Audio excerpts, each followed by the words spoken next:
जालोर जिले में एक छोटा सा गांव है ओडवाड़ा। वहां की बड़ी विचलित करने वाली तस्वीर आ रही है कि ओरण या गोचर भूमि में बसे कुछ परिवारों को जमीन से बेदखल किया जा रहा है। संख्या 440 के आसपास कुल बताई जा रही है जिसमें विवाद हुआ है।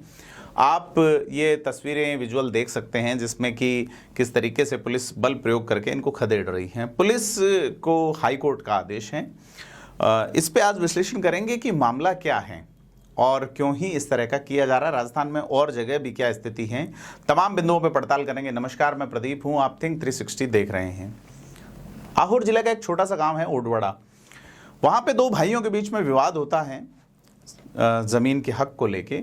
मामला कोर्ट तक पहुंच जाता है। कोर्ट मामले की जांच करवाता है तो पता चलता है कि जमीन जो है वो ओरण या गोचर की है, यानी गैर मुमकिन जिसको बोलते हैं, यानी कि कन्वर्ट नहीं कर सकते, उस पर आवासीय मकान भी नहीं बनाए जा सकते।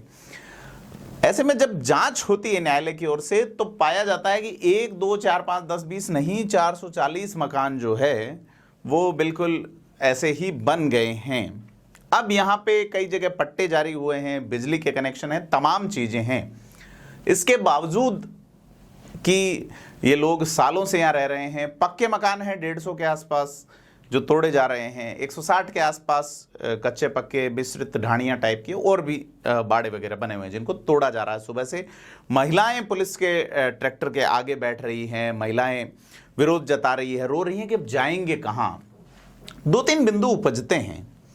मैं अगर देखूं पिछले जो 15वीं विधानसभा थी उसमें गोचर भूमि पे लोगों को बसाने को लेके हुए सवालों को, तो जिसमें जालोर ही के विधायक रहे नारायण सिंह देवल ने कई बार सवाल पूछे। उन्होंने पूछा कि कितने लोग गोचर भूमि पे बसे हुए हैं। संख्या हजारों में है। केवल ओडवाड़ा ही नहीं, पूरे राजस्थान में गोचर भूमि पे लोग बसते गए। ग्राम पंचायतें पट्टे दे रही है, कई जगह बिना पट्टे भी बसे हुए हैं, पक्के मकान भी हैं। 2021 में एक पॉलिसी भी आती है कि किस तरीके से उन लोगों को बसाने के लिए काम किया जाए। मतलब कि 35 साल से पुराने समय से कोई रह रहे हैं तो उनको सिवाय चक भूमि दूसरी को गोचर में कन्वर्ट करके।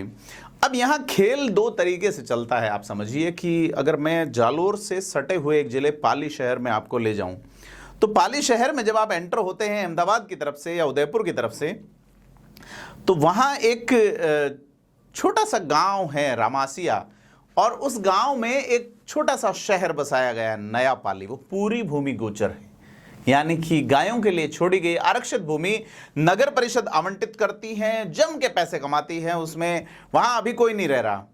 वहां बड़े पैमाने पे भ्रष्टाचार जैसी चीजें भी है जिस पे जांच होनी चाहिए। तो सरकार जो चाहे कर सकती है। और इसके अलावा अगर आप जोधपुर की ओर से पार्लियामेंट होंगे तो एक पुनायता एक जगह है जहां इंडस्ट्रियल एरिया बसा हुआ है। एक बड़ा दानवीर परिवार हुआ, बताते हैं, नाम मुझे याद नहीं है, उन्होंने वो गोचर भूमि गायों के लिए छोड़ी थी।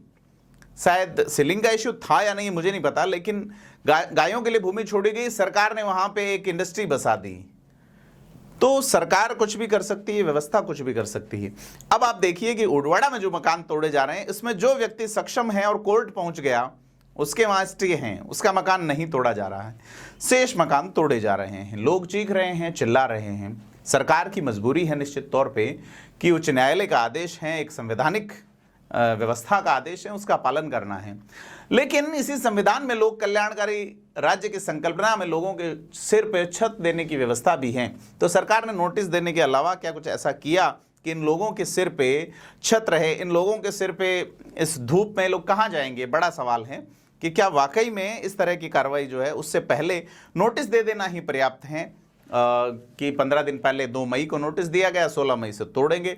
लोगों को लगा कि जनप्रतिनिधि और दूसरे लोग उनके लिए खड़े होंगे, निश्चित तौर पे नहीं खड़े हुए होंगे। पूर्व सरपंच प्रमिला राजपुरोहित को सुने तो लगता है कि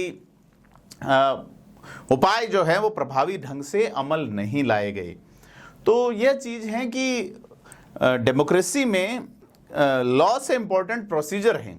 तो इस प्रोसीजर में लोग सिर्फ सीआरपीसी या सीपीसी का प्रोसीजर देखते हैं, लेकिन वो इस प्रोसीजर को नहीं देखते जिसमें कॉन्स्टिट्यूशनल सिस्टम में कहा गया है कि लोगों के सिर पे छत, रोटी कपड़ा मकान की मूलभूत आवश्यकता जो है उसके लिए भी लोक कल्याणकारी राज्य की जो संकल्पना बाद में जोड़ी गई 78 के शायद 76-77 में जब संविधान संशोधन हुआ था।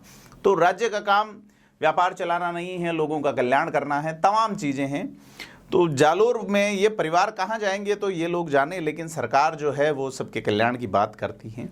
सरकार जो है वो गोचर से बड़ा, क्योंकि गोचर जमीनें, गोचर उसे कहते हैं जो चरागाह भूमि है। अगर अपन उस सर्कुलर को पढ़ें जो 2021 में जारी किया गया, जिसमें 35 साल से अधिक समय वाले और तमाम तरह के बिंदु हैं जिसके बारे में लिखा है कि इस तरीके से ज़मीनें दी जा सकती हैं।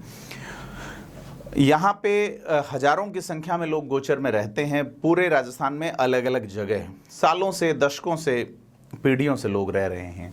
इसी राजस्थान में Abdul Rahman versus state of Rajasthan एक फैसला आया हुआ है, जिसमें आज़ादी से पूर्व के नदी नालों, चरागाह भूमि या जलग्रहण क्षेत्र जो है, वाटरशेड एरिया या पानी का जो कैचमेंट एरिया है, वहाँ निर्माण नहीं हो सकते, लेकिन हो रहे हैं। कतिपय उदाहरणों को देखें तो चीज़ें छूटी जा रही हैं। वन भूमि में भी बड़े पैमाने पर अतिक्रमण है, लेकिन टूट उसी का रहा है जिसका ऑर्डर ऊपर से आ रहा है।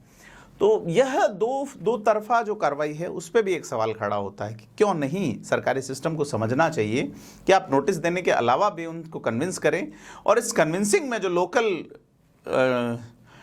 जनप्रतिनिधि हैं, पब्लिक रिप्रेजेंटेटिव हैं, वो लोग इसमें क्यों नहीं भूमिका निभाएं। अब इन लोगों के रहने, खाने, ठहरने, रुकने की व्यवस्था क्या होगी? फिलहाल तक कोई व्यवस्था नहीं है। फिलहाल चल रहा है मामला, इधर से खिंचाव चल रहा है, उधर से तोड़ने का काम चल रहा है। लोग रो रहे हैं, बिलख रहे हैं, चीख रहे हैं, चिल्ला रहे हैं।